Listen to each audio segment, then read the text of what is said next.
আজকের গল্পর নাম পেতনির ভাইফোঁটা। চটপট তালে হেডফোনটা কানে দিয়ে নিন, আর আমাদের গল্প ভালো লাগলে অবশ্যই সাবস্ক্রাইব করে নিচের বেল আইকনটি ক্লিক করে দিন এবং লাইক, শেয়ার, কমেন্ট করে আমাদের পাশে থাকুন। গল্প শেষে আপনাদের কীরকম লাগলো তা অবশ্যই কমেন্ট বক্সে জানান। তাহলে চলুন শুরু করা যাক। অনেক দিন আগের কথা, হুগলি জেলার হাঁসখালি গ্রামে হরিসাধন চক্রবর্তী নামে এক ব্রাহ্মণ বাস করত। লোকে তাকে হারু চক্রবর্তী বলে ডাকে। বয়স প্রায় 50-এর ওপর। এক ছেলে ও এক মেয়ে তার, আর তার স্ত্রী। এই নিয়ে তার সংসার।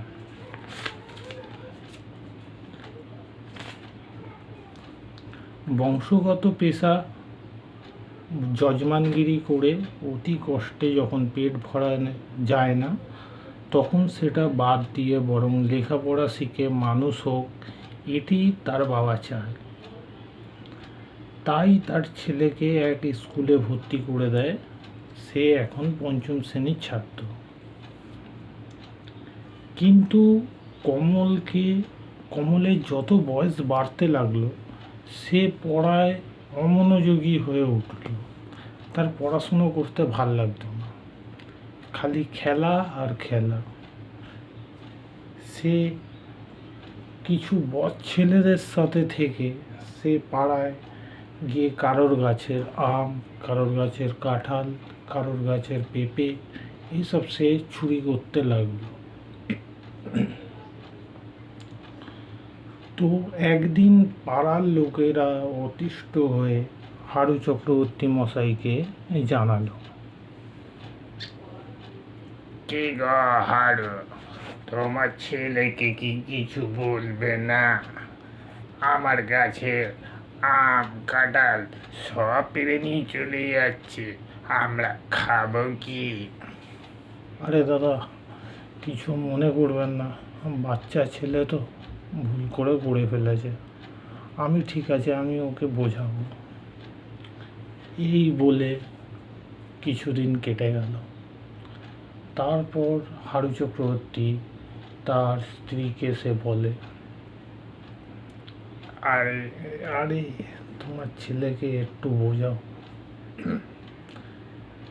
দেখো, তোমার ছেলের জন্য কত নালিশই আমাকে শুনতে হচ্ছে। ঠিক আছে, তুমি ওইসব নিয়ে ভেবো না। কমল আসুক, কমলকে আমি বলবো। যথাযথ মতো রাত্রিবেলা কমল আসে ঘরে। তখন কমলকে তার মা তাকে বলে, দেখ বাবা, তুই এরম করছিস, তোর বাবা কত কষ্ট পাচ্ছে জানিস। তোর বাবা মুখে রক্ত তুলে খেটে ইনকাম করে আমাদের সংসার চালাচ্ছে। তুই এরকম কাজ করছিস, তোর বাবা এতে অপমানিত হচ্ছে। বল বাবা, তোর বাবার তো একটা নাম ডাক আছে। এই বলার পর সে শুনে চুপচাপ থাকে। এদিকে মেয়েও বড় হতে থাকে। মেয়েকে নিয়েও একটা চিন্তা তার, যে মেয়ের বিয়ে দিতে হবে। কিন্তু হারু চক্রবর্তীর অত পয়সা ছিল না যে তার মেয়ের দেখাশোনা করে বিয়ে দেবে। তাই অনেক লোককে সে বলা কওয়া করে রেখেছে তার মেয়ের বিয়ের জন্য। একদিন দুপুরবেলা হরিসাধন খাওয়া দাওয়া সেরে নিজের ঘরের দাওয়ায় একটা খাটিয়া পেতে বিশ্রাম করছিল। হঠাৎ রাখে হরি মশাই আসে। চক্রবর্তী, চক্রবর্তী, ভয় আছে নাকি? এই রাখে হরি গোসাই একজন কীর্তনীয়। সে আসরে আসরে কীর্তন গান গায়। তার এই নিয়েই জীবিকা। জীবনে বিয়ে থাকা করেনি। পাশের গ্রামেই তার বাড়ি।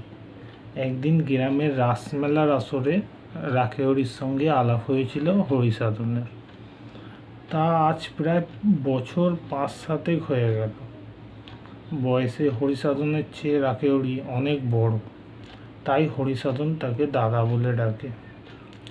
রাখেহরির গলার আওয়াজ চিনতে পেরে হরিসাধন বললে, কে গো গোসাই দাদা? আরে আসো আসো, বসো। গোসাই ভিতরে ঢুকতে হরিসাধন খাটিয়ার উপরে উঠে বসে বলল,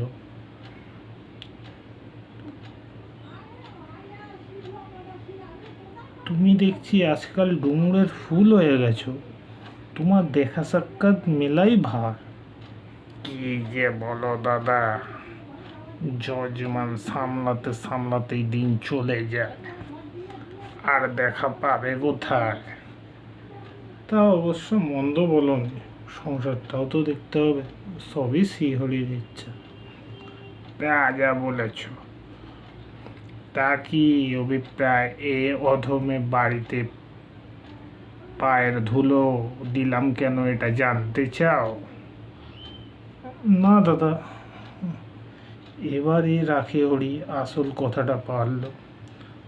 বললে, মেয়েটার কি বিয়ে ঠিয়ে দেবে না নাকি?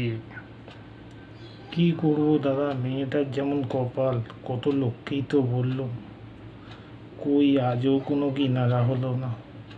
শোনো জগৎজি, তোমাকে একটা সুপাত্রের সন্ধান দিচ্ছি। যদি চাও তো তোমার কপাল ভালোই হবে, বিনা পয়সায় মেয়েটা উদ্ধার হয়ে যাবে। বলো কি গোসাই দাদা? হ্যাঁ হ্যাঁ, ঠিকই বলছি। এই রাখেহরি গোসাই কখনো বাজে কথা বলে না। কি রকম? শোনো চক্রবর্তী, পশ্চিমের এক গায়ে ছেলেটার বাস, ধান চালের মস্ত কারবার। সে চালের ব্যবসাটা, ওই সত্যিই ছেলেটার সাথে আমার জানাশোনা হয়, তবে বয়সটা একটু বেশি। বেশি তাই হোক না গিয়ে, তাতে আটকাবে না। ছেলেটার আগে একবার বিয়ে হয়েছিল, বিয়ের বছরখানেক বাদে বউটির সন্তান সম্ভাবনা হয়, তারপর প্রসব হতে গিয়ে সে মারা যায়। তারপর থেকে ব্যবসার কাজে ব্যস্ত থাকার ফলে পুনরায় বিয়ে করতে সে পারেনি।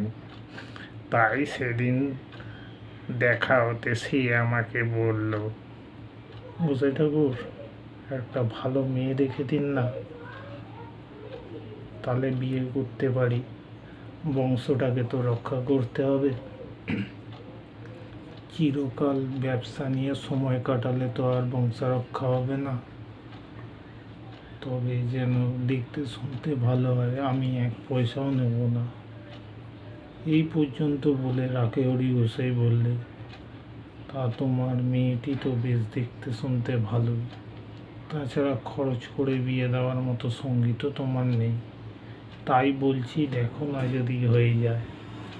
হরিসাধন বলল, দাদা, আপনাদের আশীর্বাদে মেয়েটি আমার দেখতে শুনতে মন্দ নয়, কিন্তু ছেলেটার একে বয়স বেশি, তার থেকেও আরেকটা বিয়ে আছে। আরে ভাইয়া, তাতে আর কি হয়েছে? বলি পকেটে নেই কানা কড়ি, শখ দেখে যাই বলিহারি। আরে ভাইয়া, কথায় বলে অন্যের সুখে অরণ্যে বাস। মেয়েটি তোমার সুখেই থাকবে। দেখো তোমার গিন্নির সাথে কথা বলে তিনি কি বলেন। হরিসাধন বললেন, ঠিক আছে দাদা, আমি এই ব্যাপারে আমার স্ত্রীর সাথে কথা বলে দেখি, তারপর যা একটা হবে। আচ্ছা তাহলে আমি আজ চলি, পরে আমার সঙ্গে দেখা করে তোমাদের মতামতটা জানিয়ে দিও। তবে বিয়েটা হলে ভালোই হবে, বড়লোক জামাইয়ের দৌলতে তোমাদের অভাবের সংসারও কিছু হিললে হয়ে যেতে পারে। এই বলে এই পর্যন্ত কথা হওয়ার পর সেদিনের মতো রাখেহরি বিদায় নিয়ে চলে গেল। সেদিন রাতে খেতে বসে হরিসাধন কথাটা পারল স্ত্রী মানদার কাছে। সে অবশ্যই স্বামীর মতামতের ওপর কোনো দিন কোনো কথা বলেনি, তাই সেদিনও সে বলল না। কি গো, আমাদের মেয়ের জন্য একটা ছেলে দেখেছি, ছেলেটার একটু বয়স বেশি, তারপর তার একটা বিয়েও হয়েছে, তো তুমি এতে কি মতামত দেবে? তুমি যা ভালো বোঝো সেটাই করো, আমার আর কি বলার আছে। সেদিন যদিও মানবতা তার স্বামীকে এই কথা বলেছিল, তবু দুজবর আর বয়স বেশি হওয়ার জন্য মনটা তার খচখচ করছিল, কিন্তু কী বা করার আছে তাদের। স্বামীর অবস্থা বিবেচনা করে মনকে সান্ত্বনা দিতে বাধ্য হলো। হরিসাধন তার নিজের অবস্থা বিবেচনা করে আর কোনো রকম আপত্তি করল না। দিনক্ষণ দেখে একদিন সুলতার বিয়ে দিয়ে দিল। এই বিয়েতে যা খরচপত্র হলো জামাই সেটা বহন করলো। এইবার মাত্র বাপের বাড়ি এসেছিল জামাইকে সঙ্গে নিয়ে, সেটা হলো অষ্টমঙ্গলা। তারপর থেকে চিঠিপত্র দিয়ে খোঁজ খবর দেওয়া নেওয়া চলছিল, কিন্তু তাও আজ প্রায় বছরখানেক হলো বন্ধ হয়ে গেছে। অনেকদিন মেয়ের কোনো খোঁজ না পেয়ে মায়ের মন উতলা হয়ে পড়ল। সেখানে গিয়ে যে তার খোঁজ খবর নেবে তেমন আর্থিক অবস্থাও তাদের ভালো ছিল না।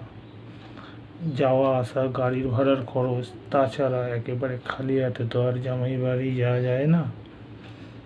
এদিকে যজমানদেরই বা সামলাবে কে? ছেলের উপর তেমন ভরসা করা যায় না। হরিসাধন যখন এই রকম 7-5 চিন্তা করে চলছিল, সেই সময় স্ত্রী মানদা বললেন, কমলকেই না হয় একবার পাঠিয়ে দাও না দিদির খোঁজটা আনতে। তার তো এখন যথেষ্ট বয়স হয়েছে, বুদ্ধিও হয়েছে, ও কি আর পারবে অত দূর পথ যেতে? কেন পারবে না? ও তো এখন একা একাই কত জায়গায় যায়। বেশ, বলছো যখন তখন একবার ভেবে দেখি। এই বলে হরিসাধন তখনকার মতো সেখান থেকে চলে গেল।